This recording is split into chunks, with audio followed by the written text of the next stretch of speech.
वेदों में वर्णित ज्ञान और पवित्रता की प्रतीक सरस्वती नदी, एक ऐसी नदी जो कभी भारत की सबसे महत्वपूर्ण सभ्यताओं की जननी थी। लेकिन आज वो नदी कहाँ है? क्या सरस्वती एक मिथक है या फिर एक सच्चाई जो रेत में दफन हो चुकी है? सरस्वती नदी का उद्गम और मार्ग। सरस्वती नदी का उद्गम माना जाता है हिमालय या मानसरोवर क्षेत्र से। ये नदी हरियाणा, राजस्थान और गुजरात होते हुए अरब सागर में मिलती थी। ऋग्वेद में इसे नदियों की रानी कहा गया है। घग्गर हकरा नदी प्रणाली आज सरस्वती के सूखे मार्ग का संकेत देती है। सरस्वती कैसे लुप्त हुई? हजारों साल पहले पृथ्वी की प्लेटों में बदलाव हुआ, जिससे सतलुज और यमुना नदियां अपने मार्ग बदलकर सरस्वती से अलग हो गईं। जलवायु परिवर्तन, वर्षा की कमी और थार रेगिस्तान के फैलाव ने नदी को और कमजोर कर दिया।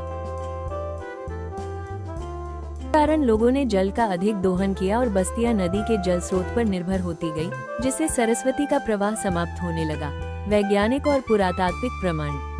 इसरो और अन्य वैज्ञानिक संस्थानों ने सैटेलाइट से ऐसी सूखी नदी का मार्ग खोजा है जो सरस्वती से मेल खाता है। हड़प्पा सभ्यता की कई बस्तियां सरस्वती के किनारे पाई गई हैं। यानी सरस्वती सिर्फ आस्था नहीं, एक ऐतिहासिक हकीकत भी है। पौराणिक मान्यताओं के अनुसार सरस्वती केवल नदी नहीं, एक देवी थी, वाणी, संगीत और ज्ञान की देवी। उनका जल इतना पवित्र था कि उसमें स्नान करने से सभी पाप धुल जाते थे। ऋषि मुनि सरस्वती के किनारे तप करते, वेद रचते और यज्ञ करते थे। पौराणिक मान्यताओं के अनुसार एक बार देवताओं के आदेश पर एक महान यज्ञ किया जा रहा था। देवताओं ने आदेश दिया कि यज्ञ का हवन जल सरस्वती नदी से लाया जाए। सरस्वती यह जानती थी कि यह यज्ञ धर्म की रक्षा नहीं, अहंकार का प्रदर्शन है। उन्होंने मना किया और तभी देवताओं का क्रोध भड़क उठा। कहा जाता है कि इंद्र, वरुण और अन्य देवताओं ने सरस्वती को शाप दिया कि अब वो दुनिया के सामने कभी नहीं बहेगी। उनका अस्तित्व पृथ्वी से मिटा दिया जाएगा। शाप के कारण सरस्वती की जलधारा धीरे धीरे धरती के नीचे समा गई। जहाँ कभी वो गर्जना करती थी, अब वहाँ शांत रेगिस्तान फैला था। माना जाता है कि उन्होंने धरती के नीचे बहना शुरू कर दिया और अब भी कुछ स्थानों पर उनका अस्तित्व भूमिगत है। ये कथा केवल नदी के लुप्त होने की नहीं, अहंकार और सच्चाई की टकराहट की कहानी है। जहाँ अन्य नदियाँ शक्ति का प्रतीक थी, सरस्वती ज्ञान और चेतना की धारा थी। उनका लुप्त होना हमें ये सिखाता है कि जब ज्ञान का अपमान होता है, तब वो संसार से विदा ले लेता है। शाप से दुखी होकर सरस्वती ने आंखें मूंद ली और धीरे धीरे धरती के गर्भ में समा गई। लेकिन उन्होंने वादा किया, मैं अदृश्य रहूंगी, पर जहाँ भी सच्ची भक्ति होगी, वहाँ मेरा स्पर्श, मेरा आशीर्वाद अवश्य पहुँचेगा। उत्तराखंड की गोद में बसा एक छोटा सा स्थान, रुद्रप्रयाग। यहाँ दो नदियाँ, अलकनंदा और मंदाकिनी, बड़े प्रेम से गले मिलती हैं। लेकिन क्या आप जानते हैं कि यहाँ एक तीसरी नदी भी आती है, सरस्वती, जो नजर नहीं आती पर हर दिल को छू जाती है। कहते हैं एक दिन भगवान शिव रुद्र रूप में यहाँ आए। उन्होंने अपनी जटाओं से मंदाकिनी को निकाला और यहाँ अलकनंदा से मिलाया।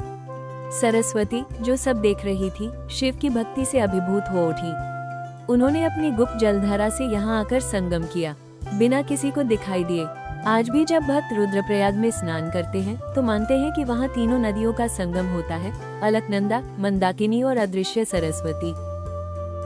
सरस्वती की कथा हमें सिखाती है कि सच्चा ज्ञान और पवित्रता हमेशा दिखाई नहीं देती, लेकिन उनका असर हमेशा महसूस किया जा सकता है। जब मन पवित्र होता है तो सरस्वती हर दिल में बहती है। सरस्वती केवल एक नदी नहीं, बल्कि एक देवी के रूप में पूजित है। ज्ञान, संगीत, कला, वाणी और बुद्धि की अधिष्ठात्री देवी। ऋग्वेद में उन्हें नदीत्वती सरस्वती कहा गया है, यानी जल की धारा के रूप में भी उनकी पूजा होती थी। प्रयागराज के त्रिवेणी संगम, गंगा, यमुना और अदृश्य सरस्वती में यह आज भी श्रद्धा और आस्था का केंद्र है। सरस्वती का नाम लेते ही मन में शांति, बुद्धि और विनम्रता का भाव आता है। उनका जल सिर्फ शरीर नहीं, मन और आत्मा को भी पवित्र करता है। रुद्रप्रयाग आज भी केवल एक संगम नहीं, बल्कि एक अदृश्य चमत्कार है, जहां नजर से नहीं, आस्था से देखा जाता है। अगर आपको ये कथा पसंद आई हो तो लाइक करें, शेयर करें और सब्सक्राइब करें हमारे चैनल ट्रू टेल्स को। और हाँ, कमेंट में जरूर बताएं, क्या आपने कभी सरस्वती को महसूस किया है?